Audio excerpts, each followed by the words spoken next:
വളരെ എളുപ്പത്തിൽ വീട്ടിൽ തന്നെ ബണ്ണ് എങ്ങനെ ഉണ്ടാക്കാമെന്ന് നോക്കാം. ഇതിന് എന്തൊക്കെ സാധനങ്ങളാണ് വേണ്ടതെന്ന് നമുക്കൊന്ന് അടുത്ത് പരിചയപ്പെടാം. ബണ്ണ് ഉണ്ടാക്കാൻ വേണ്ടി 2 ഗ്ലാസ് ഗോതമ്പൊടി എടുത്തിട്ടുണ്ട്. ഒരു 3/4 ഗ്ലാസ് പാല്, 1/2 ടേബിൾ സ്പൂൺ ഈസ്റ്റ്, കുറച്ച് ഉപ്പ്, 2 ടേബിൾ സ്പൂൺ പഞ്ചസാര, ഒരു മുട്ട, ആവശ്യത്തിന് നെയ്യ്. ബണ്ണ് എങ്ങനെയാണ് തയ്യാറാക്കുന്നതെന്ന് നോക്കാം. ആദ്യമായി നമ്മൾ എടുത്തു വച്ചിരിക്കുന്ന 3/4 ഗ്ലാസ് പാല് ഒന്ന് തിളപ്പിച്ച് അതൊന്ന് ആറാൻ വയ്ക്കുക. എന്നിട്ട് ചെറു ചൂടുള്ള പാലിലേക്ക് ഈ 1/2 ടേബിൾ സ്പൂൺ ഈസ്റ്റ് ചേർക്കുക.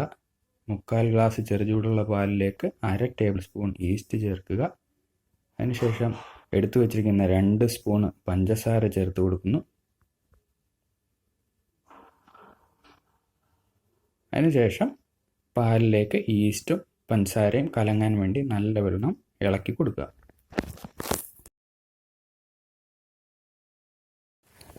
നമ്മൾ എടുത്തു വച്ചിരിക്കുന്ന ഒരു മുട്ട പൊട്ടിച്ച് അതിൻ്റെ മഞ്ഞയും വെള്ളയും ചേർത്ത് നല്ലതുപോലെ ബീറ്റ് ചെയ്തെടുക്കുന്നു.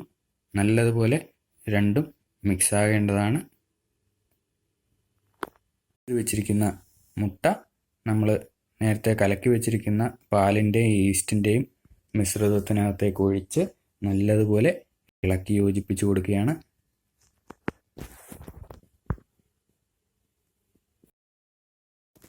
അടുത്തതായി 2 ഗ്ലാസ് ഗോതമ്പ് പൊടി ഒരു പാത്രത്തിലേക്ക് മാറ്റുകയാണ്. ആദ്യത്തെ ഗ്ലാസ് ഇടുന്നു.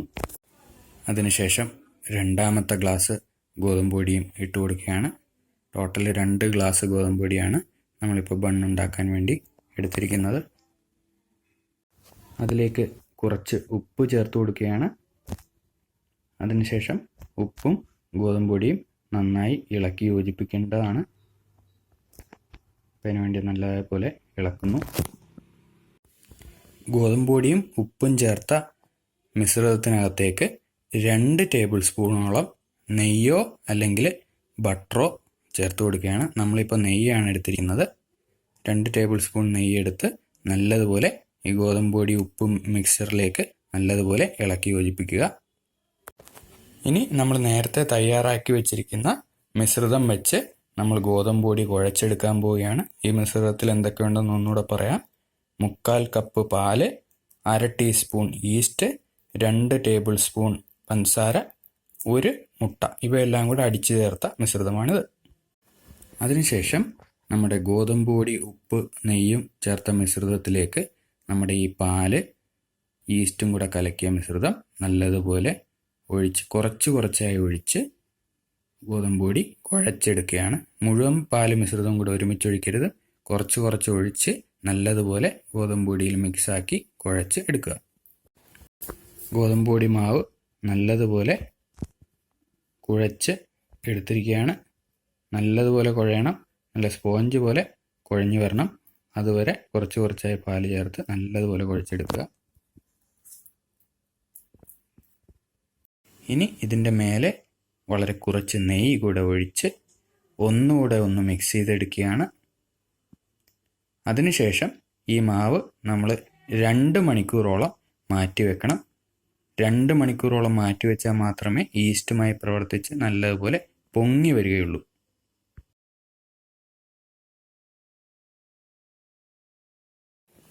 ഈ കുഴച്ച് വെച്ചിരിക്കുന്ന മാവിൻ്റെ മേലെ നമ്മളൊരു നനഞ്ഞ തുണിയോ അല്ലെങ്കിൽ ഒരു പ്ലാസ്റ്റിക് കവറോ ഇട്ട് മൂടി വെക്കുകയാണ്. അതിനുശേഷം 2 മണിക്കൂർ റെസ്റ്റ് ചെയ്യാൻ വെക്കുക. 2 മണിക്കൂർ കഴിഞ്ഞ് നമ്മൾ ആ നനഞ്ഞ തുണി മാറ്റി നോക്കുമ്പോൾ ഇതുപോലെ നല്ലതുപോലെ വീർത്ത് വന്നിരിക്കുന്നത് കാണാം. ഏകദേശം ഒരു 2 ഇരട്ടിയോളം വലുതായിട്ടുണ്ടാവും. ഇതിനകത്ത് മുഴുവൻ എയർ നിപ്പുണ്ടാവും. അപ്പോൾ ആ എയർ വെളിയിൽ കളയാൻ വേണ്ടി മാത്രം ഒന്ന് പ്രസ് ചെയ്ത് ചെറുതായി ഒന്ന് കുഴച്ചെടുക്കുക. ആ എയർ പോകാൻ വേണ്ടി മാത്രമാണ്. ചെറുതായിട്ട് കുറച്ച് നെയ്യും ചേർത്ത് ഒന്ന് ചെറുതായി കുഴച്ചെടുക്കുക.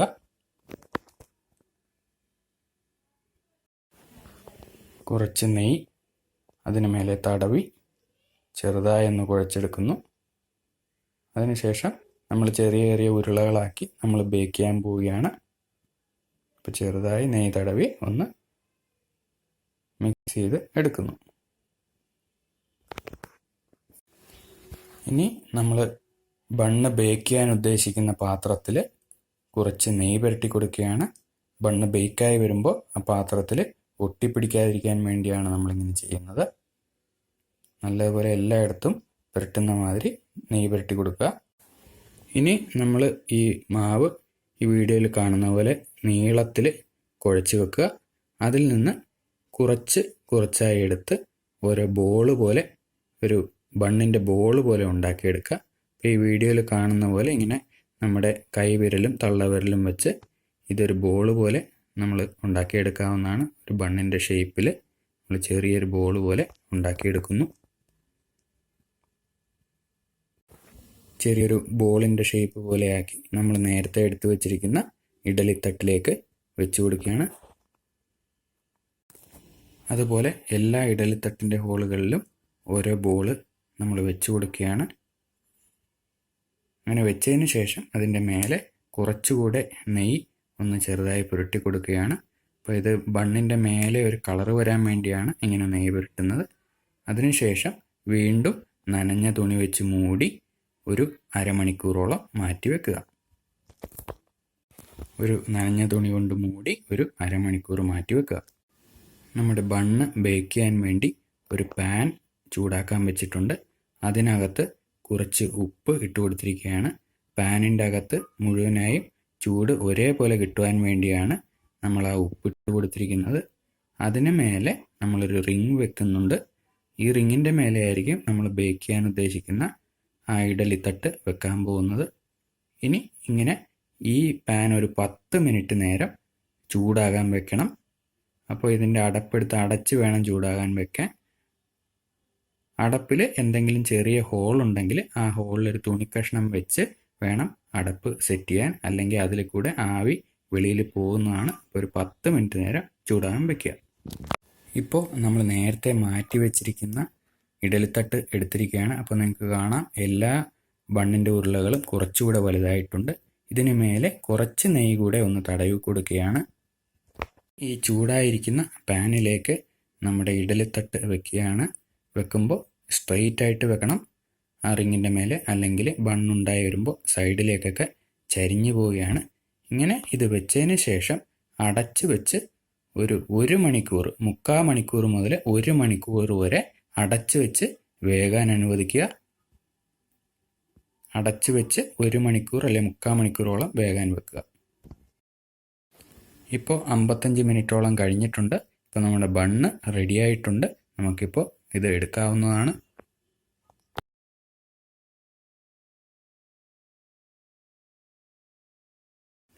നല്ല സോഫ്റ്റ് ആയിട്ടുള്ള ബണ്ണ് റെഡിയായിരിക്കുകയാണ്.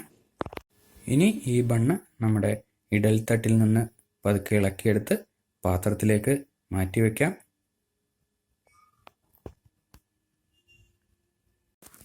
നല്ല സ്പോഞ്ച് പോലെയുള്ള സോഫ്റ്റായ വീറ്റ് ബൺ റെഡിയായിരിക്കുകയാണ്. ഒന്ന് മുറിച്ച് നോക്കാം. നല്ല സ്പോഞ്ച് പോലത്തെ ബണ്ണാണ്. അപ്പോൾ കുറച്ച് ശ്രദ്ധിച്ച് വേണം മുറിക്കാൻ, അല്ലെങ്കിൽ പൊടിഞ്ഞു പോകും.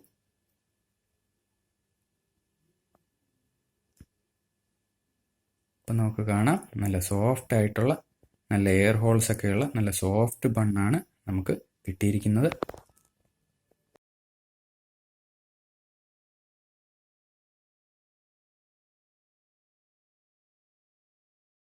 ഇനി നമ്മൾ നേരത്തെ പറഞ്ഞ പോലെ നമ്മുടെ രണ്ടാമത്തെ സെറ്റ് ഗോതമ്പുരുളകൾ വെച്ച് കൊടുക്കുകയാണ്.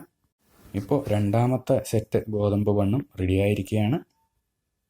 നമ്മൾ എടുത്ത 2 കപ്പ് ഗോതമ്പ് പൊടി വെച്ച് 9 ബണ്ണോളം നമുക്ക് തയ്യാറാക്കിയെടുക്കാവുന്നതാണ്. ഈ വീഡിയോ നിങ്ങൾക്ക് ഇഷ്ടപ്പെട്ടെന്ന് കരുതുന്നു. വീഡിയോ കണ്ടതിന് വളരെയധികം നന്ദി.